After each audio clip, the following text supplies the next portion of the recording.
This morning, we will be reading from the Srimad Bhagavatam, Canto 5, Chapter 5, Text number 5. And 755. Sorry. And you may recognize this verse as the first response that, thank you, first response that Prahlāda Mahārāja gives to his father when his father asked what he learned in school, hoping to get a regurgitation of the various ways that Prahlāda had learned to be expert in the material world. He heard instead this verse. Today, we're continuing our discussion of Panchangam Bhakti, and we'll be speaking this morning on the topic of residing in the Holy Dhāma as one of the 5 most important aspects of devotional service. And that's also included in the verse today, as you will see, or may already know. Shri Prahlāda Vacha Tatsādu manye suravarya dehinam. Is it too high for this side? You're all right?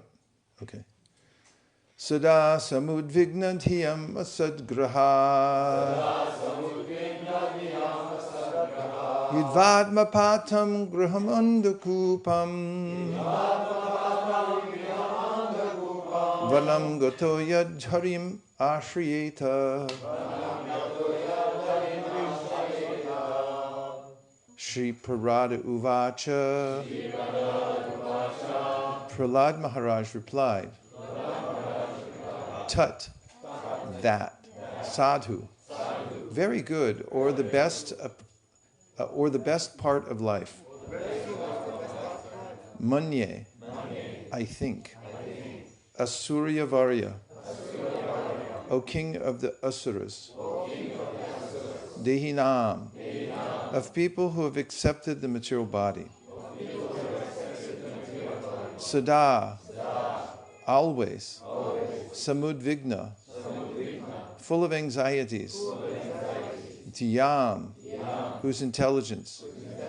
Asatgrahat, because of accepting the temporary body or bodily relations as real. Thinking, I am this body, and everything belonging to this body is mine. Hitva, giving up. Atmapatam, the place where spiritual culture or self-realization is stopped. Griham, the bodily concept of life, or household life. Andhakupam, which is nothing but a blind well, where there is no water, but one nonetheless searches for water. Vanaṁ, to the forest. Gataha, going. Yat, which. Dharim, the Supreme Personality of Godhead. āśrayeta, may take shelter of. Translation. Prahlāda Mahārāja replied, my best of the Asuras, king of the demons, as far as I have learned from my spiritual master, any person who has accepted a temporary body and temporary household life is certainly embarrassed by anxiety because of having fallen into a dark well, where there is no water but only suffering. One should give up this position and go to the forest, vana. More clearly, one should go to Vṛndāvan, where only Krishna consciousness is prevalent, and one should take shelter of the Supreme Personality of Godhead. Purport by His Divine Grace A.C. Bhaktivedanta Swami Prabhupada. Srila Prabhupada ki.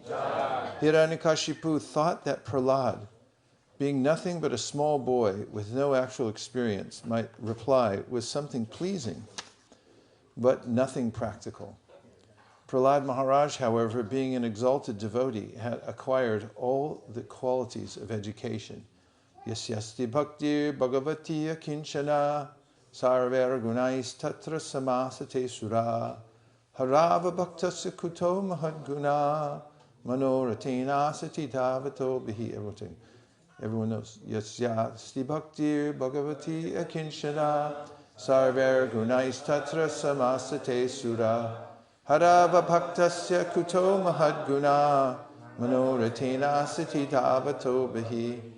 One who has unflinching devotional faith in Krishna consistently manifests all the good qualities of Krishna and the demigods. However, he has no devotion to the Supreme Personality of Godhead. However, he who has no devotion to the Supreme Personality of Godhead has no good qualifications, because he is engaged by mental concoction and material existence, which is the external feature of the Lord. From Bhagavatam 5.18.12, the great overture of 5.18.12. So-called educated philosophers and scientists who are simply on the mental platform cannot distinguish between what is actually sat, eternal, what is asat, temporary.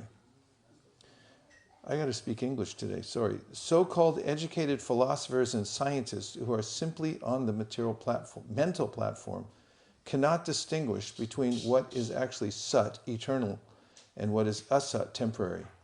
The Vedic injunction is asato ma jyotirgama. Everyone should give up the platform of temporary existence and approach the eternal platform. The soul is eternal, and topics concerning the eternal soul are actually knowledge. Elsewhere it is said, apashyatam atmatattvam griheshu grihamedinam. Those who are attached to the bodily conception of life and who thus stick to life as a grihasta or householder on the platform of material sense enjoyment cannot see the welfare of the eternal soul. Prahlāda Mahārāja confirmed this by saying that if one wants success in life, he should immediately understand from the right sources what his self-interest is and how he should mold his life in spiritual consciousness. One should understand himself to be part and parcel of Krishna and thus completely take shelter of his lotus feet for guaranteed spiritual success.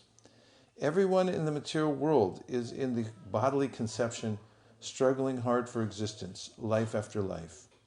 Prahlāda Mahārāja therefore recommended that to stop this material condition of repeated birth and death, one should go to the forest, the vana.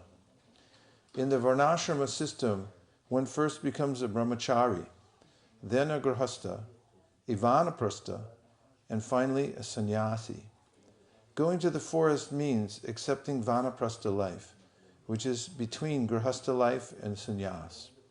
As confirmed in the Vishnu Purana 3.8.9, Varnashrama avacharata purushena para puman Vishnu aradyate.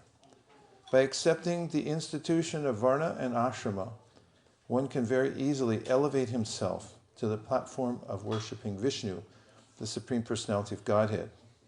Otherwise, if one remains in the bodily conception, one must rot within this material world, and his life will be a failure. Society must have divisions of Brahmana, Kshatriya, Vaishya, and Shudra. And for spiritual advancement, one must gradually develop a brahmachari, grihasta, vanaprastha, and sannyasi. Society must have divisions of Brahmana, Kshatriya, Vaishya, and Shudra, and for spiritual advancement, one must gradually develop as a brahmachari, grihasta, vanaprastha, and sannyasi. Prahlāda Mahārāja recommended that his father accept vanaprastha life because as a grihasta, he was becoming increasingly demoniac due to bodily attachment. Prahlāda recommended to his father that accepting vanaprastha life would be better than going deeper and deeper into griham andakupam, the blind well of life as a grihasta. In our Krishna consciousness movement, we therefore invite all the elderly persons of the world to come to Vṛndāvana and stay there in retired life, making advancement in spiritual consciousness, Krishna consciousness. The holy Dhāmas are embassies of the spiritual world. An embassy is the counterpart of a particular sovereign nation that's located in another nation. For instance, in Calcutta, one will find, hopefully, the American embassy. I went there once when I needed some help in Calcutta, having perhaps stayed longer than I needed to or was invited to. And when I went in, I was surprised to find American air conditioning inside. And behind the plexiglass, I saw there was Arrowhead bottled water. Must have been flown in from America because it's not available in Calcutta. At least at that time it wasn't. I also saw American snacks, American Marines, and everybody else who came from America, just 1 inch beyond the plexiglass. In other words, the plexiglass was thick. It was about 1 inch because apparently they didn't want any breaches. And behind that 1 inch covering was America, although I was standing in Calcutta. And in the Holy Dhāma, we also find that all of the paraphernalia, all of the sound vibration, and the personalities of the spiritual world are in the so-called earthly Dhāma. It's manifest here in this world. Many devotees take advantage of going to various Dhāmas. We know that Vidura, when he was insulted deeply by Duryodhana in his own home, there was an altercation, and before it came to fisticuffs, there was a determination in the heart of Vidura that I should leave this place, and he did. He walked out on his family. But where do you go when you walk out on society? Because you can't just go to the ordinary places, you'll just get reabsorbed. You have to go on pilgrimage.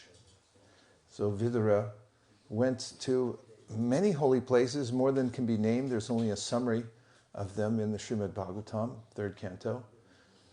And there he saw the various forms of the Lord. One goes to various temples in the Dhāma and offers obeisances to the deities.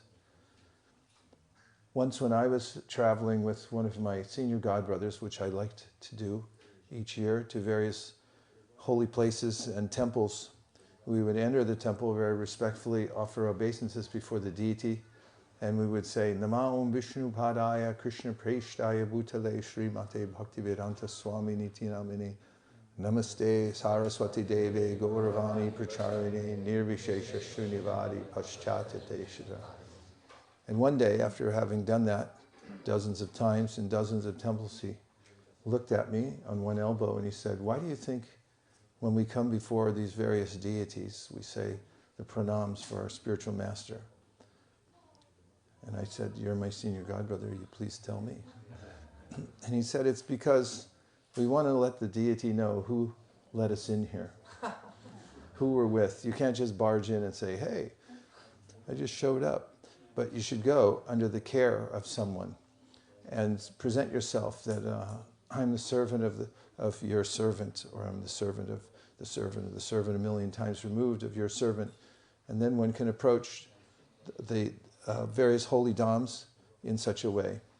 In the Sri Chaitanya Charitamrita Antilila, there is description of Sri Caitanya Mahāprabhu's relationship with Jagannatha Nanda Pandit, who was always concerned with the Lord's comfort. He wanted him to be comfortable. Sri Caitanya Mahāprabhu, on the other hand, playing the role of a sannyasi, wanted to set an example and resisted any kind of arrangements that Jagadananda would make for him. Is there enough air in the room? Do you all have oxygen in your brain? You want some air? There's no ban on air, right? Can we open just a crack and let nice freezing cold air come in? There's only about 13% oxygen in the room right now. may have an effect. For instance, once Jagannananda Pandit had brought some scented oil from Navadvip, and when he came back to Jagannath Puri, he gave that pot of scented oil to Govinda, who was the servant of Sri Caitanya Mahāprabhu, who he inherited from Srila Ishvara Puri. He was a godbrother, but Caitanya Mahāprabhu accepted him on the order of his spiritual master that Govinda come and serve him bodily. Govinda then brought the oil to Sri Caitanya Mahāprabhu and said, Jagannananda Pandit has brought this oil and would like to give you a head massage with this scented oil. And Caitanya Mahāprabhu said, this is unacceptable. He said, wherever I go, people will smell that scent and they'll think that I'm some kind of imitation sannyasi. And so Govinda went back to Jagannananda Pandit, who became indignant. And when Sri Caitanya Mahāprabhu then next saw Jagannananda Pandit, he said, actually he had told Govinda, you can tell him to put it in the lamps of the Jagannath temple, they can just burn it. I can't use it. And when Sri Caitanya Mahāprabhu next saw Jagannananda Pandit, he personally told him, no, thanks for the oil, but I really can't use it. And Jagannananda Pandit had a peculiar relationship with Caitanya Mahāprabhu. He said, who said I brought any oil? I've not brought any oil. And he had the pot of oil and then he smashed it in the courtyard. And then he went to his room and locked the door and he wouldn't come out and eat. And he caused mental stress to Sri Caitanya Mahāprabhu for all that time, who finally begged him to come out and cook prasadam for him, for Mahaprabhu, which Jagannananda Pandit couldn't refuse, which he finally did. And another time, Jagannananda Pandit saw that Sri Caitanya Mahaprabhu was sleeping on the ground, and therefore he felt that we should make a bed. So he took the cotton from the shamuli tree. It's the silk cotton tree. It has these spines all up and down its trunk, and then these big flowers come out, and it's got a big stack of cotton-like substance inside. So he took all that, and he made a little mattress and a pillow. And when Sri Caitanya Mahāprabhu saw it, he said, who has made this? And they said, Jagannananda Pandit. And Mahaprabhu became a little fearful. Because, so then they made a compromise. Vṛndāvan Mahārāja had then used, with his nails, he pulled apart some banana leaf parts and he made another kind of mattress, and then they dyed it a saffron color. Somehow or other, they were able to coax Sri Caitanya Mahāprabhu lie on this instead of the bare floor. They were always trying to see to his comfort, but especially Jagannananda.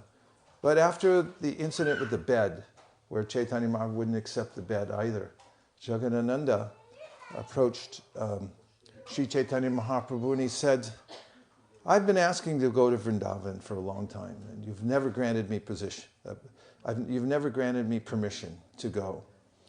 And Sri Caitanya Mahāprabhu had this, he said, you'll just go there and criticize me.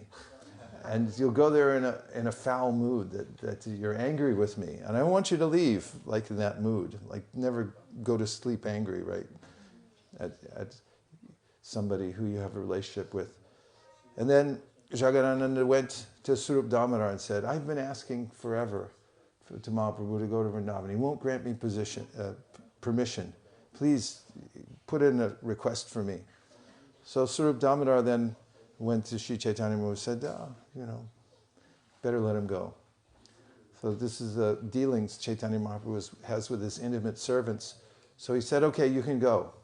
But he gave him various instructions for entering into Vṛndāvan. One of them was that you should go there and take shelter of Sanatana Goswami. Sanatana Goswami lived in Vṛndāvan. Of course, he did Govardhan Parikram every day, and he stayed there near Govardhan, and he was engaged in restoring holy places and writing books and so forth. That was his Prabhudatta Desh. It was given to him by Sri Caitanya Mahāprabhu to stay there. So one of the instructions that he gave Jagannananda in entering the Dhāma was take shelter of senior devotees. but especially Sanatana Goswami. That was a specific instruction. Go there under the care of Sanatana Goswami. He said you should also offer obeisances to all the senior devotees that are there. He said you should go to all the 12 forests, but under the protection of Sanatana Goswami. Let Sanatana Goswami take you around. He said, don't mix with the locals. He said, you're in Vaidhi Bhakti. Of course, these are eternal associates, but Caitanya Mahāprabhu is playing his Leela, and he's giving us teachings through his pastimes. This is Acharya Leela. And he said, don't mix with the locals. They have a spontaneous relationship with Krishna. You won't understand it. And he said, don't stay for very long. Because if you stay for very long in Vṛndāvan, then you'll develop a familiarity with the people, with the Dhāma, and then you'll make offenses. So he gave all these instructions for our benefit of how to approach the Dhāma. And that is that we should go there purposefully, and we should go there under protection. And of course, as Maharaj brought up the other day when he gave class, yasyasti bhaktir,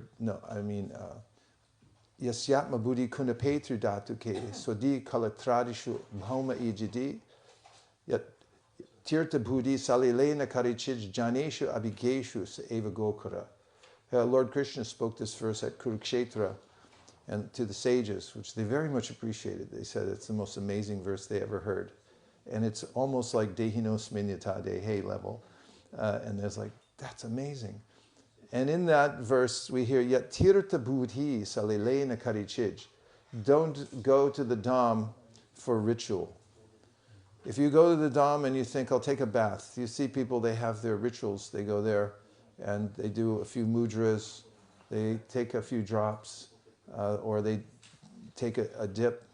The pandas come over and they say, what's your mom's name? What's your dad's name? Mrs. Swanson, and then throws in the flowers and then it's like, okay, we're good. We can go back and do what we were doing before. No, one should enter into the holy Dhāma to find the sadhus, because there are those who adhere to the Dhāma out of affection for the Dhāma, and the reason that they're able to stay there is because they're engaged in service, and also they have a deep taste for hearing and chanting. And one is advised to go to the Dhāma to find that sangha in which one can increase one's taste for hearing and chanting. That's the main purpose, to go to the Dhāma, not simply to take a bath. There are lots of instructions in various shastras. I've heard many of them. If you go around Govardhan Hill one time during Ekadashi, it's as good as if you had given away 10 billion cows in charity. If you dip in this one, that one, there are many rewards mentioned. It's on the line of karma kanda.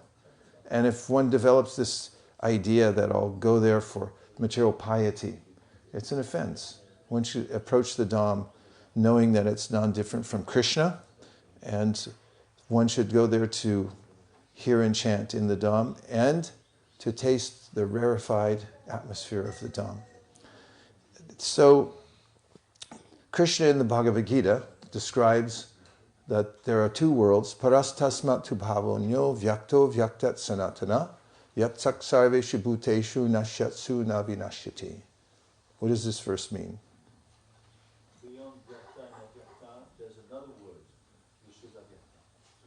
Yes, Prabhu is saying, and it's right on the tip of his brain because he's absorbed in the Shastra.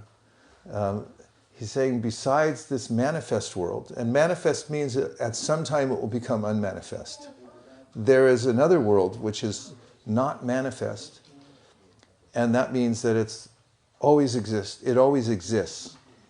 And of course, Krishna describes in the Bhagavad Gita how the spiritual world is effulgent, whereas the material world is dull. And we know that there are a gradation of realms available to all of us, mentioned in the Sri Brahma Samhita, Goloka namni nijadamni chale tatasya devi mahesha haridama suteshu teshu te te prabhava nichaya vihitaschayena govindam adipurusham tamaham bhajami. Lowest of all is located Devi Dhāma. Not a good place to hang out. Devi rides on a tiger and she has the trident, the 3 points, Adhyatmik, Adhibodhik, and Adhidaiva, and she's jabbing with it, and I'm feeling it. Definitely. This is Devi Dhāma. This is the lowest Dhāma, Devi Dhāma. Above Devi Dhāma is Mahesh Dhāma, abode of Mahesh, Lord Shiva. It's an interim point between the material and spiritual worlds. Then one crosses the Viraja river, and we enter into Haridham. Haridham is the abode of Hari, Lord Narayan. But above all of these realms is Nijadham, means the personal Dham of the Supreme Personality of God. And it's his hometown. That's where he resides. And of course, we know from the teachings of Lord Caitanya, Prabhupada describes how all of the realms put together cannot equal the size of Goloka Vṛndāvan. And Goloka Vṛndāvan is always expanding. And the realms are graded. This is described in the Sri Upadeshamrita. Is this okay so far? Yes. Yeah? Everyone all right? Okay. So it describes, Rupa Goswami describes the graded realms. He says, Vaikuntash janito vare hari Vaikuntash janito vara marupari yatrapi ratsotsavad vrindaranya mudara panira ramanat tatrapi govardhanaha. That he's describing Vaikuntash janito vara. Vara means better. So better than Vaikuntha. Vaikuntash janito vara Madhupuri is Madhupuri. And then he says, Vaikuntash janito vara Madhupuri yatrapi ratsotsavad vrindaranyam udarapani ramanat. So better than Mathura, Puri is Vṛndāvan, the forest of Vṛndāvan. Sorry, I have to start at the beginning. Vaikuntash janito vara Madhupuri yatrapi ratsotsavat vrindaranyam udarapani ramanat tatrapi govardhanaha. Better than Vṛndāvan is Govardhan. Vaikuntash janito vara Madhupuri yatrapi ratsotsavat vrindaranyam udarapani ramanat tatrapi govardhanaha. Rādhā-kuṇḍa mihapi gokulapate primamritap lavanat kuryadas yadvirajato giridite sevam viveki nakaha. So then he describes how beyond Govardhan there is Rādhā-kuṇḍa. And in this way, Rupa Goswami is describing the hierarchy of excellences. Of course, all of them are excellent, and they're described oftentimes, these various dhams, in terms of perfect, more perfect, and most perfect. That's a very useful sequence, because no one wants to disparage any of the realms, so nothing wrong with perfect, right? But how about more perfect, and then most perfect? So there's variety in the spiritual world. It's not all one. There are various qualities to the various dhams. And so Mathura Dham is glorified throughout the Shastra. For instance, in the Kartik Mahatmya, which Prabhupada quotes in the Nectar of Devotion, it is described that if one spends time in the district of Mathura during Kartik and tries to follow the general process of the Kartik Vrat, which is that you should offer a lamp every day to the Supreme Personality of Godhead, then Kṛṣṇa becomes inclined to award pure devotional service to such a person, even if that person is ordinarily not considered to be a very exalted or serious devotee. You can take advantage of going to Mathura, district of Mathura. That's Krishna's hometown. He was born there, right? And the whole area too. It includes Vṛndāvan. Because when you sign your immigration form where you're going, that's always an interesting event when they're asking where you're going to stay. And it seems like a great privilege, doesn't it? When you're going to India and going to Vṛndāvan, and then you fill out the form and they say, where are you staying? And you say, I stay in Vṛndāvan. And leaving Vṛndāvan, coming back into Delhi, we notice, of course, the vibration starts to change from Vṛndāvan, where you hear Rādhe Rādhe everywhere. In fact, the rickshaw people, when they want you to move out of the way, they say Rādhe Rādhe, Rādhe Rādhe.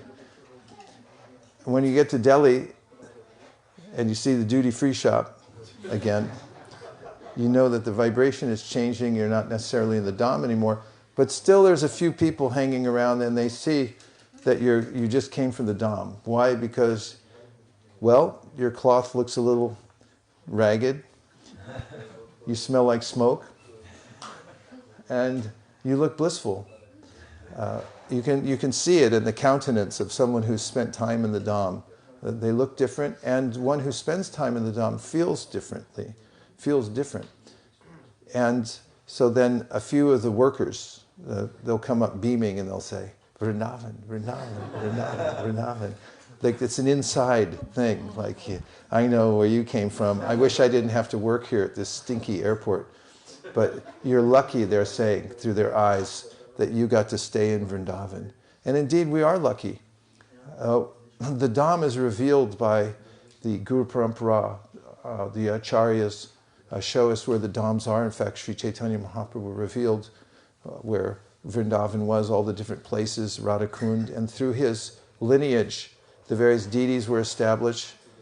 The grandson of Lord Kṛṣṇa put up various deities and places, and we know the Goswamis excavated holy places, looking at maps and re-establishing temples, having them built.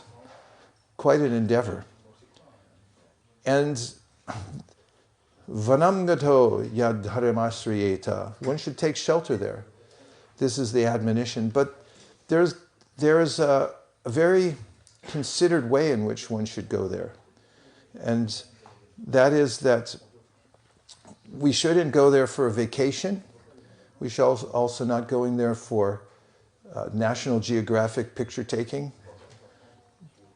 Because once I had a camera and I was with the senior godbrother I had mentioned before, who was very kind to me because he chastised me more times per hour than any other godbrother I know. And I've had a few of them, especially when I first joined, that were expert at that. But I was taking pictures and he'd look and see where I was taking a picture and he goes, why are you taking a picture of that? He said, that's National Geographic, that's not important. And so we should keep that in mind when we go to the Holy Dhāma. Prabhupada writes a little bit more about this. I'll enter into evidence. Oh, I don't have time. I just got started, but we're having more sessions on this later. We'll go more deeply in the topic. So let's take some reflections and a question. And I'll try to be brief in responding. Yes, Prabhu? It's just now coming.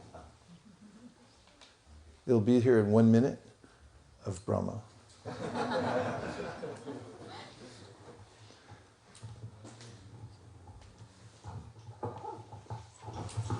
Kṛṣṇa, Maharaj, Krishna to whom? So you say that Govardhan is non-different from Krishna. That's what I try to understand. And in the same way, Prabhupada gives us this Dhāma that we have in France. Can we say that it's non-different from Govardhan and also non-different from Krishna also? Yes.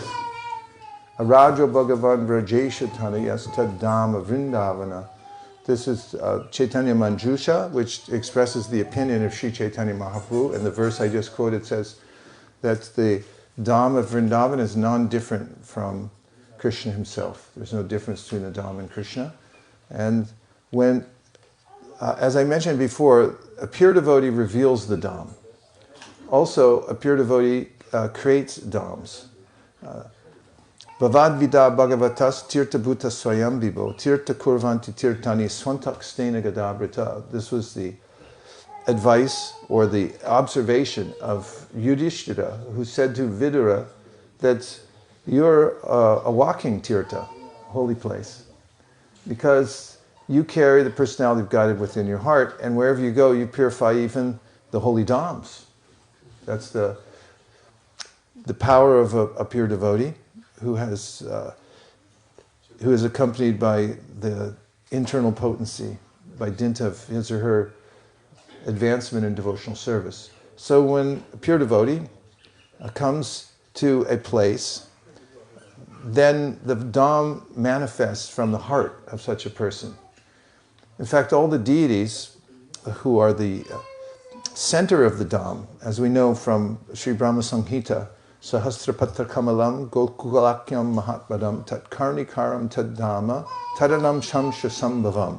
The holy Dhāma of Goloka and Gokula are described as a lotus, and it has millions of thousands of petals that are the extensions of the Dhāma, and in the center is Radha and Kṛṣṇa, and it's pervaded by the mantra, which glorify the divine couple.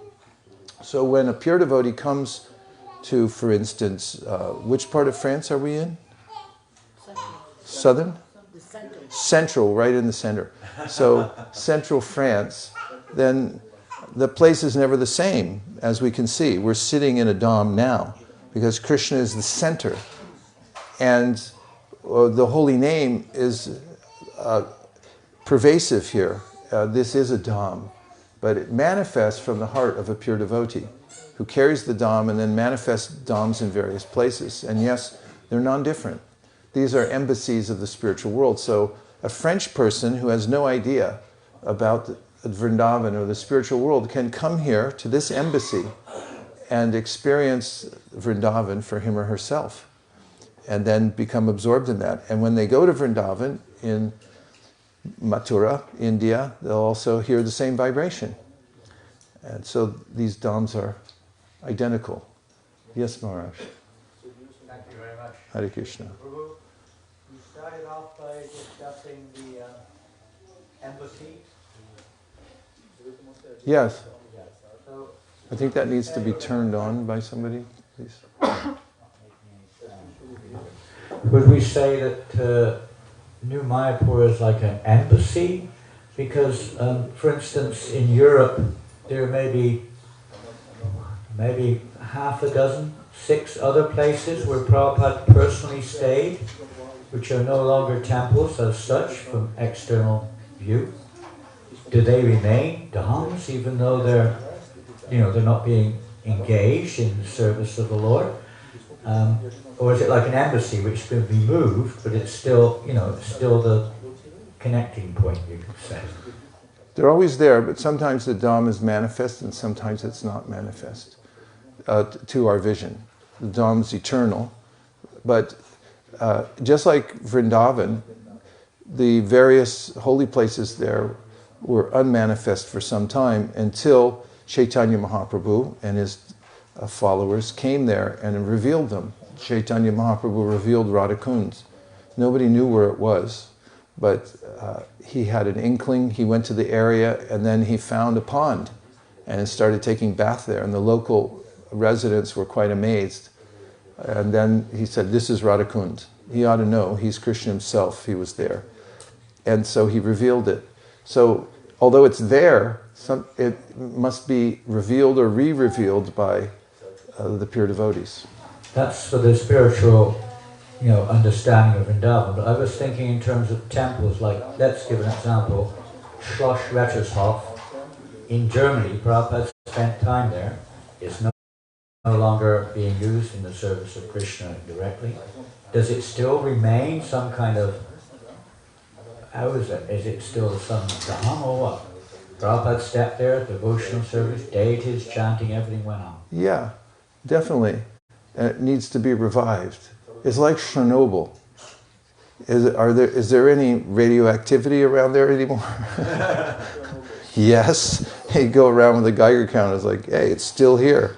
And that's what Mahaprabhu did. He went with a spiritual Geiger counter. It was like tick, tick, tick, tick, tick, tick, tick, tick, tick, tick.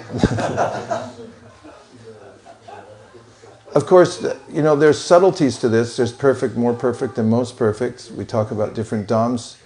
Shivaram Maharaj, in his book about the establishment of Vṛndāvan in Hungary, talks a lot about this, the difference between the dham and how it's a dham established in Hungary or elsewhere.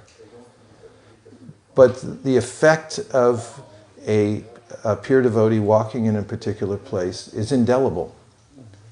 And some may remember, some may not remember. And we find that quite frequently, even within the Holy Dham itself, various places that need to be remembered or revived by hearing and chanting and remembering the particular history there. That's why Srila Bhaktisiddhanta went to such great lengths to write about these places, because the material world is constantly in flux, and people who are maintaining a particular dham then pass on, and do their descendants naturally take it up? Sometimes not. Sometimes they don't have the money. It becomes dilapidated.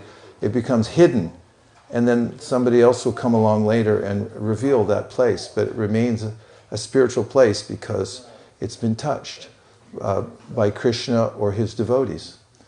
I mean, that's mentioned in the verse I quoted from the Upadeshamrita, that there are various reasons why one place is better than the other. That's also true. But some of them have to do with, Kṛṣṇa went to the forests of Vṛndāvan, and therefore that's better than Vaikuṇḍha. Vaikuṇṭhas janito vara marupuri yatrapira sotsavad vrindaranyam udar pani ramanat.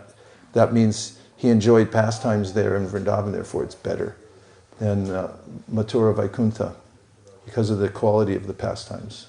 So perfect, more perfect, and most perfect. Prabhu? In that same thread, we see on the first canto, the early editions, there's a depiction of Navadvip Dham within Vṛndāvan.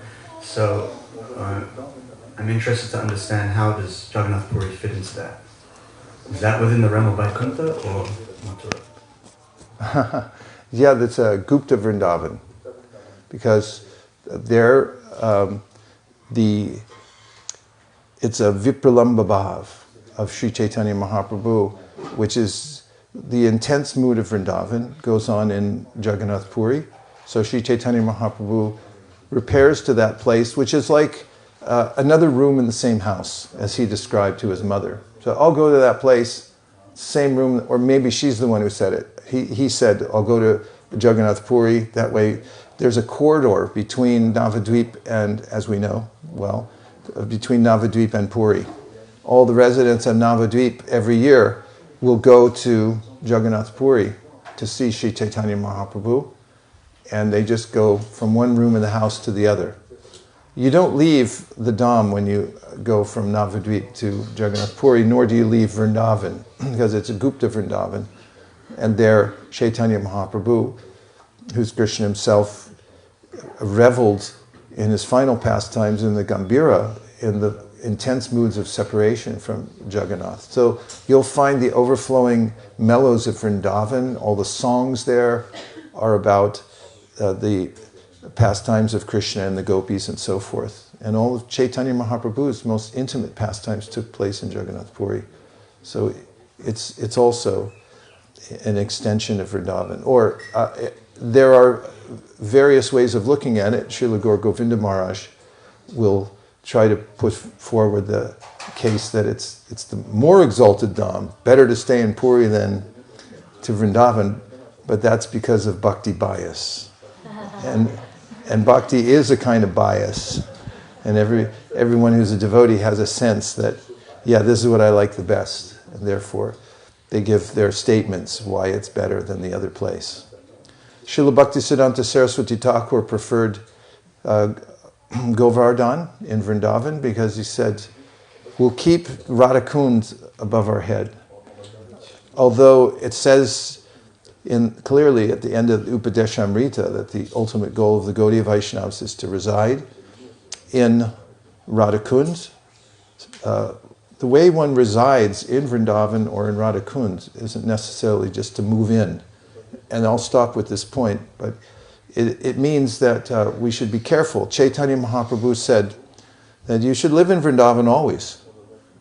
If you can't be there physically, then you should live there within your mind and heart. So if you're living here, you can cultivate that mood. It does help to go to Vṛndāvan. During our lifetimes, if we could make the pilgrimage to Vṛndāvan, as suggested by Prahlāda Mahārāja in today's verse, vanaṁ gato yad dharim āśrayeta. You should try to go there and take shelter. My personal experience is going to the Dhāma and spending time there means that you develop a relationship with it. Because the Dhāma is non-different from Krishna.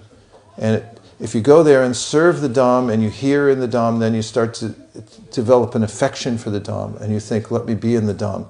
And then you can think of the Dhāma. And that was Caitanya Mahāprabhu's recommendation or order, that live in Vṛndāvan. But it means live there within your heart. Some people move to Vṛndāvan and they're thinking, I wish I was in Delhi because I could watch a video right now. I won't do it in Vṛndāvan, but maybe I'll go to Delhi and I'll watch a video and come back. And somebody might be in Delhi or the middle of France for that matter and be pining for Vṛndāvan and think, I wish I was in Vṛndāvan and I'm not qualified, and therefore they're feeling separation for the Dhāma. They're more in Vṛndāvan than someone who maybe have moved into Vṛndāvan and then became entangled in mundane thoughts and so forth. So therefore, as we'll discuss later from some of Prabhupada's purports and instructions, when we approach the Dhāma, we should be very careful. Prabhupada once said, you can stay there 3 days or 3 years. 3 days means you go there very carefully and offer obeisances to Krishna Balaram and be in some of the kirtans and so forth. 3 days, so you don't make any offense and then go. Or 3 years if you have service. When we go to the Dhāmas, the main point is you should have some service there if you're going to stay a long period of time, because oftentimes people go to the Dhāma and think, I'll hear and chant 24 hours a day. And then they get there and you find out, yeah, you still got to find out where to eat, right? Because you are hungry, right? And then it's like, you're in the food line, do you have a plate? I don't have a plate, you need a spoon. All the other types of things well up in one's life, and it becomes a situation where one might become a desperado in the Dhāma. And that's also not ideal. So we have to cultivate the relationship with the Dhāma very carefully, and one can do so from here in France, being in this Dhāma, but cultivating knowledge of the Dhāma through hearing and chanting, but also visiting.